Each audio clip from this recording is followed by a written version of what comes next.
Oi, prof. A gente vai fazer a nossa apresentação e ela é sobre a anomalia malformação pulmonar congênita das vias aéreas. Eu sou a Cecília. Eu sou a Elisa. Eu sou a Luísa. E eu sou a Mariana. Bom, agora quem vai começar apresentando é a Elisa. Então, a origem biológica da árvore brônquica.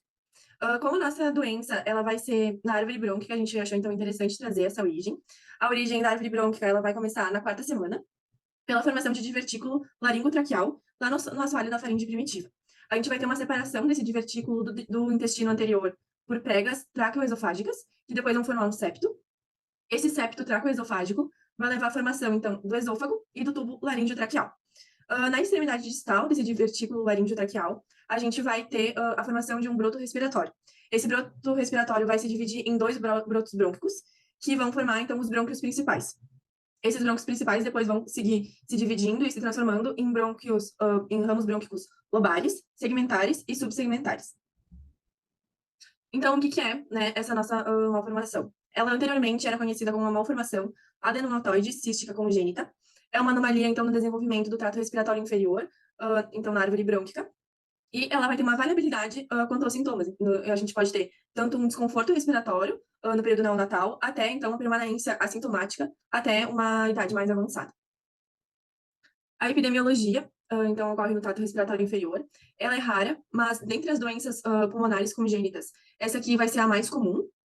A gente vai ter registro populacional, que então vão ter uma incidência de cistos pulmonares congênitos na faixa de 1 por a cada 1.800 a 35.000 nascidos vivos. A gente vai ter uma formação da anomalia, não sendo relacionada com nenhum fator materno. Então, idade, raça, modo de vida, não tem nenhuma ação. A gente vai observar uma leve tendência de ter uma manifestação durante a infância maior no sexo masculino, e a gente não vai ter ligado uma predisposição genética, exceto para o tipo 4. Em relação à patogênese, a gente pode ter a formação de diferentes MPCA, que então vão se originar por basicamente três fatores. A gente pode ter a origem por ter uma malformação em um diferente nível da árvore traqueobrônquica. Pode ser também no estágio que vai ter essa anomalia no desenvolvimento, e também por alguma influência mecânica, então de obstrução ou de atresia das vias aéreas intrauterinas. Essa anomalia vai começar, então, pelo desequilíbrio entre a proliferação celular e a apoptose. A gente vai poder encontrar até 2 vezes maior uma proliferação celular e 5 vezes mais corpos apoptóticos que o normal. Esses mecanismos não são bem conhecidos ainda, mas eles basicamente, hoje em dia, estão sendo relacionados com uma possível influência do gene OXB5. Ainda na patogênese, a gente vai encontrar lesões amartomatosas, que são lesões que vão se parecer com uma neoplasia, mas que não são, sendo compostas por elementos císticos e adenomatosos, originados, então, do tecido da árvore traqueobrônquica, pode ser tanto de um tecido traqueal, brônquio, bronquiolar ou alveolar. A gente pode ter a formação de grandes lesões que vão comprometer o desenvolvimento alveolar.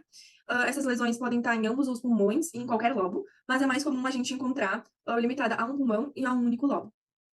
E as doenças, então, que vão se apresentar mais na idade adulta, elas tendem a se encontrar mais em lobos inferiores. Em relação aos tipos, então, a classificação dessa doença, a gente vai ter o tipo 0.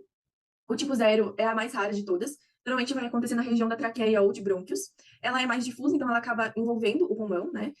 Ela vai prejudicar muito as trocas gasosas e isso vai levar, então, o recém-nascido na morte no momento do nascimento. O tipo 1, ele vai ser o mais comum. 60 a 70% dos casos vão ser pelo tipo 1. Ele vai acontecer mais em brônquios distais e brônquios proximais. Vai ter uma origem tardia, ali por 7 a 10 semanas. Então, mesmo que seja mais tarde, ainda continua sendo, né, uma criança pequena, né, não é daqui a anos. Potencial maligno, 2 a 10 centímetros de diâmetro cada cisto, então é considerado um cisto grande. E a gente vai ter um cisto pequeno, depois, com o tempo, né, como uma infecção. No tipo 2, os casos que vão ocorrer vai ser de 15 a 20%. A gente vai ter a ocorrência de múltiplos cistos, que podem ter um diâmetro de 0,5 a 2 centímetros, tendo área sólida. Eles vão se assemelhar aos brônquios terminais dilatados, e 60% das crianças que têm esse tipo 2 vão acabar desenvolvendo alguma outra anomalia associada. E o tipo 2, então, vai se desenvolver durante a terceira semana da gestação. A gente, então, aqui consegue ver o tipo 0, nessa foto mais de cima, e esse é justamente essa coisa mais difusa, não é tão pontual. E o tipo 2, então, com múltiplos cistos, pelo brônquio. O tipo 3, a gente vai ter de 5 a 10%, também vai ser considerado um cisto grande, podendo ocorrer, então, em lóbulos ou em vários lóbulos. Vão ter origem acinar, um tecido adenomatoide em vias aéreas e em espaços aéreos, sendo eles mais distais agora. Podem ter um cisto, terá um cisto, né, com uma parte sólida, ou sendo somente inteiramente sólido. O início vai normalmente ocorrer no início da gestação, durante 26 a 28 dias. Vai ser, de forma macroscópica, mais semelhante com a lesão 2, e vai causar desconforto respiratório grave ou morte no período neonatal. E o tipo 4, então, de 5 a 10% também, ele vai ter até 7 centímetros de diâmetro, só que o tipo 4, especialmente, vai estar muito ligado à malignidade. A gente tinha o tipo 2 também, né, ligado à malignidade, mas no tipo 4 é muito mais expressivo e normalmente vai levar à origem do blastoma pleuropulmonar. Bom, agora eu vou falar um pouco do diagnóstico. Muitos dos casos diagnosticados, eles são detectados por exames de ultrassonografia em rotinas pré-natais, né? Então, um acompanhamento pré-natal que a grávida vai fazer, lá muitas vezes que acaba se diagnosticando essa malformação. E ela só é, muitas vezes, primeira vez detectada no segundo trimestre. Bom, o ultrassom é a principal modalidade para obter essas imagens do tórax fetal e detectar massas torácicas.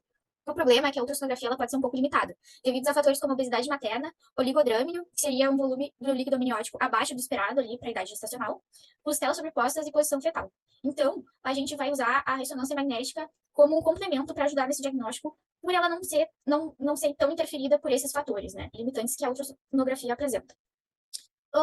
Mas a ultrassonografia é sim o método de diagnóstico principal, pelo fato dela ser mais acessível, né? A ressonância magnética, ela é um instrumento de mais difícil acesso, tem poucos hospitais, então por isso que a ultrassonografia, por mais que ela seja mais limitada, ela é utilizada como o primeiro método de diagnóstico. Bom, no exame de imagem, então, o que vai se avaliar? Vai se avaliar se tem uma presença de uma massa que não deveria estar ali, se a anatomia pulmonar e o volume pulmonar estão normais, principalmente de acordo com a idade gestacional. Uma coisa muito importante a ser levada em consideração é que 10 a 20% dos fetos que apresentam essa anomalia, normalmente também tem outras anomalias congênitas associadas, sendo necessário, então, uma pesquisa abrangente, assim, né, para fechar um diagnóstico completo. E as anomalias mais comumente associadas são cardiovasculares e urogenitais. Então, também é necessário, além, né, da ultrassonografia e da ressonância magnética, fazer um ecocardiograma fetal para ver como é que está a função cardíaca, se apresenta também alguma anomalia cardíaca, já que é muito associado junto. Também se faz o uso do Doppler para observar o suprimento arterial e a drenagem venosa para o cisto. Porque muitas vezes pode se identificar que esse cisto ele está fazendo um sequestro broncopulmonar. O que isso significa? É quando esse cisto ele traz para si vasos que pertenceriam ao sistema de irrigação do pulmão e acaba interferindo, porque busca para si esses vasos importantes. Bom, ali na hora de ver o diagnóstico por imagem, a gente vai buscar 3 tipos de diagnóstico que podem ser possíveis. O primeiro, que seria o macrocístico, então, que vão ser um cisto anecoico, ou seja, lembrando que cisto é normalmente uma pequena bolsa preenchida com alguma substância líquida ou gasosa. Então, o que significaria um cisto anecoico? Anecoico significa pouco denso, e ele vai aparecer mais escuro na imagem, porque ele é pouco denso, refletindo menos. Então, ele vai estar muitas vezes circundado por um parênquima pulmonar hiperecoico, ou seja, aqui, mais denso do que esse cisto. O segundo tipo diagnosticado dessa lesão seria o microcístico, e seria ao contrário do macrocístico. Então, seria uma lesão sólida, hiperecoica em relação ao parênquima pulmonar circundante, então ele vai estar refletindo mais na imagem do que o resto do pulmão, mas existe um grande problema em se detectar o microcístico, porque à medida que vai aumentando a idade gestacional, o parênquima pulmonar do feto ele também vai ficando mais denso e acaba ficando difícil de identificar a diferença se ele tem uma lesão ou se não é o parênquima pulmonar que está por cima, né? Deixando tudo muito difuso de entender. E também tem um terceiro tipo, que seria identificar lesões mistas, então tanto essas sólidas quanto císticas. Bom, assim como muitas anomalias congênitas elas são associadas ali com fetos, também tem muitos outros tipos de diagnósticos que são parecidos, por isso a importância de um diagnóstico muito abrangente. Então também é necessário a gente fazer um diagnóstico diferencial, para ter certeza que é essa anomalia e não outras. E as principais parecidas são a hiperinsuflação lobar congênita, que ela seria a hiperdistensão do lobo afetado, um cisto broncogênico, que seria o brotamento anormal do intestino anterior ventral ao longo da área traqueobrônquica. A hérnia diafragmática, ela é quando as alças intestinais elas invadem o tórax e elas acabam dando a impressão de que é uma massa pulmonar multicística, né? Que poderia, então, se confundir bastante com a malformação que a gente está vendo. Aí, A obstrução congênita das vias aéreas superficiais seria uma obstrução completa ou parcial das vias aéreas fetais. Teratoma cístico são tumores císticos ou sólidos localizados no mediastino anterior, ou seja, não seria essa anomalia, mas teriam semelhanças anatômicas muito parecidas, o que daria para se confundir. E também neoplasias pulmonares fetais raras, que podem acabar, que nem o teratoma cístico, também imitando essa anomalia. Falando então um pouco sobre o prognóstico e algumas considerações clínicas, é importante a gente entender que cada tipo vai ter um prognóstico diferente. A gente não vai falar em prognóstico quando a gente fala do tipo 0, até porque vai ter uma ocorrência de morte fetal, então não vai chegar a ter uma evolução para ter um prognóstico. No tipo 1 e 4, o prognóstico ele costuma ser o melhor caso seja realizada uma remoção cirúrgica da lesão. O tipo 2 ele vai depender muito das malformações associadas. O tipo 3 ele vai apresentar o pior prognóstico em função do comprometimento multilobar que vai acontecer, e ele também muitas vezes pode resultar em morte por causa disso. E em pacientes assintomáticos, a conduta ela vai ser um pouco incerta e controversa, tendo visto que o prognóstico ele é bem imprevisível.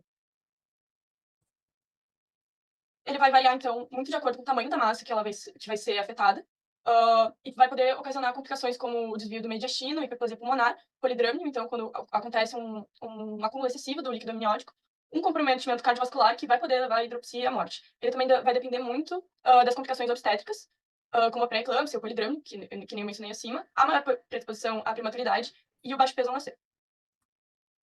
Como foi mencionado antes, o ultrassom ele é muito importante como uma ferramenta de diagnóstico. Isso vai ser essencial para o prognóstico e para a gente entender, então, a história natural da doença e da fisiopatologia, que vai poder, então, oferecer os melhores caminhos para o prognóstico. A ultrassonografia, então, com ecodoppler, ela vai ser utilizada muito para identificar o polidrâmio ou a hidropsia, e ela também vai permitir poder avaliar o envolvimento pulmonar, o comprometimento, então, o desvio mediastinal, a hipoplasia. É importante a gente ter em vista que essas associações elas vão apresentar um pobre prognóstico quando elas são diagnosticadas, podendo haver, então, uma recomendação de intervenção fetal ou até mesmo a interrupção da gestação em função do risco dessa gravidez que ela vai apresentar em função dessas malformações.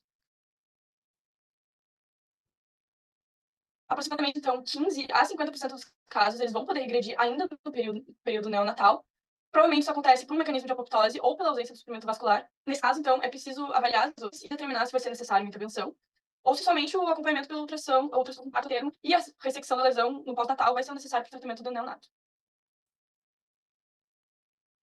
Então, após o nascimento, é muito importante a gente avaliar as manifestações clínicas, que elas podem variar muito em pacientes assintomáticos, especialmente para casos de dificuldade respiratória ou de fetos hidrópicos, então, que é quando acontece o acúmulo de líquido em 2 ou mais cavidades fetais.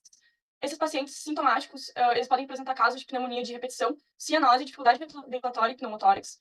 O funcionamento anormal do parênquima pulmonar e a compressão por uma massa cística, né, ela vai poder desencadear uma disfunção respiratória progressiva, que pode levar ao surgimento de vários problemas respiratórios, como a dispneia, a taquipneia, a cianose, o abalamento do hemitórax, o desvio de ictus, a hipertensão pulmonar, a hepatosplenomegalia secundária, a hipertensão de tórax. Então, são todos esses problemas que a gente vai ter que avaliar, dependendo se vai ser afetado o parênquima pulmonar pelo cisto. Bom, agora eu vou falar um pouco sobre as estratégias terapêuticas. Primeiramente, vou falar mais específico. O manejo das lesões depende do tipo de malformação e dos sintomas. Devido ao risco de complicação, a maioria dos autores sugere a ressecação da lesão no momento em que é identificada. A lobectomia, que é a remoção cirúrgica completa de um lobo, é o procedimento de escolha, fornecendo excelentes resultados a longo prazo. Vale dizer também que a ressecação pulmonar para o tratamento das malformações pulmonares é um procedimento seguro, que em serviço de referência para doenças pulmonares apresenta pouca morbidade e nenhuma mortalidade. Além disso, quando assintomáticos, a conduta para tratamento dos pacientes com malformações pulmonares ainda é controversa, já que o prognóstico dessa afecção é imprevisível. E agora, as estratégias terapêuticas mais gerais. Primeiramente, o indivíduo deveria ter acompanhamento médico regular, já que o diagnóstico precoce é fundamental. O paciente deve ser acompanhado por uma equipe médica especializada, que pode incluir neonatologistas, pediatras, pneumos, pediátricos e outros especialistas. O tratamento de suporte também ter que contar com suporte respiratório, incluindo a administração de oxigênio e ventilação mecânica, se necessário. Esse suporte é frequentemente implementado no período neonatal. Cirurgia, dessas que eu também já citei, em alguns casos tem que ser feitas, sendo a correção cirúrgica indicada para reparar as malformações das vias aéreas pulmonares. Isso pode incluir a remoção do tecido normal ou a reconstrução das vias aéreas para permitir um fluxo de ar adequado, medicamentos para controlar sintomas como dificuldade respiratória, inflamação ou infecções pulmonares também, e acompanhamento multidisciplinar é necessário para garantir uma abordagem abrangente do tratamento, como, por exemplo, desde cirurgiões como pneumos e etc. E, por último, fisioterapia respiratória, que em alguns casos pode ser útil para ajudar a melhorar a função pulmonar e facilitar a respiração, e a gestão de complicações, que alguns pacientes podem desenvolver complicações como infecções pulmonares recorrentes, e essas complicações devem ser tratadas e gerenciadas adequadamente. Bom, esse foi o nosso trabalho e essas são as nossas referências. Então tá, prof, muito obrigada.